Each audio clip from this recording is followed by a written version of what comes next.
Well, speaking of persuading voters, the former president is making a new case. It's one that I haven't heard from. He's telling the American people, look, you may not like my personality. You may not like everything about me, but one thing you can admit is life was better. And you don't have, you can't afford to vote for Kamala Harris. So this is the former president last night with Sean Hannity.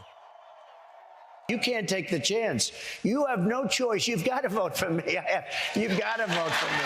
You got to. Even if you don't like me, you know? Yeah. It's no, but even if you don't like me, you can sit there and say, I can't stand that guy, but there's no way I'm going to vote for her.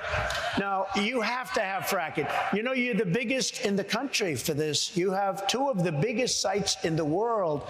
It's a massive business for Pennsylvania, and you can't take a chance. She will not allow fracking. It's still about the forgotten man and the forgotten woman. The people are being treated horribly in this country. We're a country that's being laughed at all over the world. And I'll be honest, if Joe Biden would be a great president, I would be happier than being the worst president in the history of our country, because I want to see what's good for the country. Wide-ranging. Yes. Oh, he covered a lot of territory. Obviously, he's also thinking about the debate, which is going to take place just in about a week. It's going to be on September the 10th. And Kamala Harris is heading to Pittsburgh to so-called debate camp, where she's going to be hunkered down. It's going to be televised by ABC and then simulcast as well. And we had heard that she was trying to make sure that all the mics were open. Yes. Ultimately, they decided both sides the mics would be muted. So these are the ground rules, essentially. The microphones will be muted except when the candidate who's speaking is speaking, and immediately then it goes off. No live audience to cheer for either side. There will be a pen, paper, and a bottle of water at the lectern. You can't take notes. There will be 2-minute answers to questions. No pre-written notes, but you can take notes on the fly. Yeah, sure, but you can't take any in. 2-minute rebuttals and a 1-minute extra minute for follow-ups, clarifications, or responses. So pretty much what we have seen in the past. So Politico was reporting, because we know Kamala wanted the open mics. They're reporting that her debate team has been in upheaval because they haven't gotten that. Karen Dunn, who's in charge of debate prep, is being described as morose because she wants to have this Kavanaugh-like moment where she's prosecuting the case. She did it to Mike Pence. Let me speak. But there may be some nuance to the rules. Yes, I'm speaking. MJ Lee of CNN says this: there have been some assurances offered to the Harris campaign about how the network would handle any moments of significant crosstalk.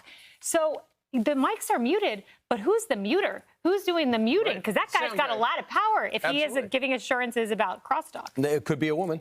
Could be a woman. Oh, I guess I'm biased. Women can shut you down, too. They can. I would say a couple things. I remember last time that they did bring up the mic sometime in crosstalk. You'd hear a couple of words from the other candidate, and then the mic would go up. So there'll be that moment, I'm sure, of unscriptedness. The other thing was it's going to be, if we can put up those rules one more time, the ABC debate, where I think it's going to be key for the follow-ups. It's going to be the 2-minute rebuttal and extra clarification. One thing about Dana Bash and Jake Tapper, they laid out on the clarification. So I'm wondering if ABC is going to come in and say, Mr. President, Miss Vice President, Mr. President, I think you're wrong here, or that's not exactly how it went. That's when you're going to find out about the moderators. Yeah, if they're going to do that, because neither one of those anchors did last time. Well, and me personally, I appreciated them staying out of the way. Yeah. Me too. Because when you start putting it would be nice if people could leave their biases behind and just ask the questions and do, fair fact checks back and forth. Right. They've lost the trust of the American people in that area. I will say this: the former president you have to let her talk. Much like Joe Biden, he may have had some cognitive decline, but you got to let her talk, because that's when the word salad starts to happen and all the. If she wants to explain a policy, let her explain that policy.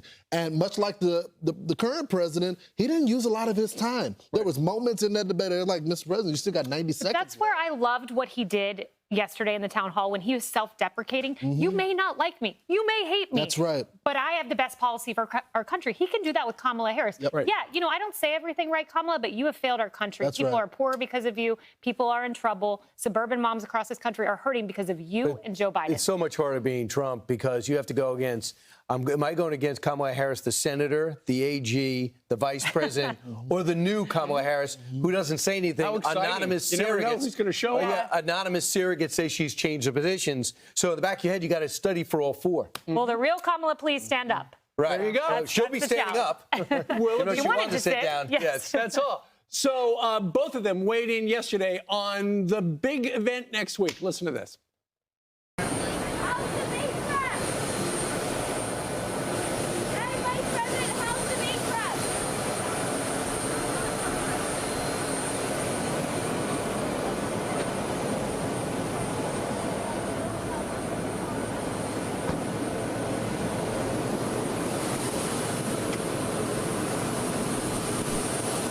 They wanted notes. They wanted to be seated, and they wanted your mic hot. They wanted a desk.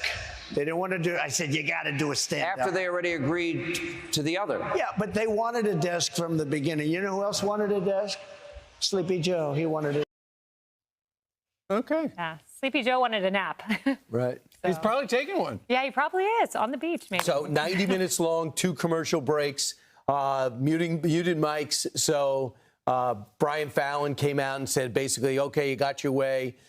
Trump can't be controlled. That indicates that. No, this was Joe Biden's idea. Yeah, this is no one even heard of these rules. These were the ridiculous rules that you guys presented, and Trump said, "I'll give you anything that you want. All I want to do is be able to stand for the debate." No so it's pretty unbelievable. Now, after they tried to ring Trump into doing this debate, saying, "Look, you already agreed to it. Now they want to change the rules." So, which argument do you guys want? And that debate, Trump won. Of course he did. Yep. But then again, Biden really lost it. I'm Steve Ducey. I'm Brian Kilmeade. And I'm Ainsley Earhart. And click here to subscribe to the Fox News YouTube page to catch our hottest interviews and most compelling analysis.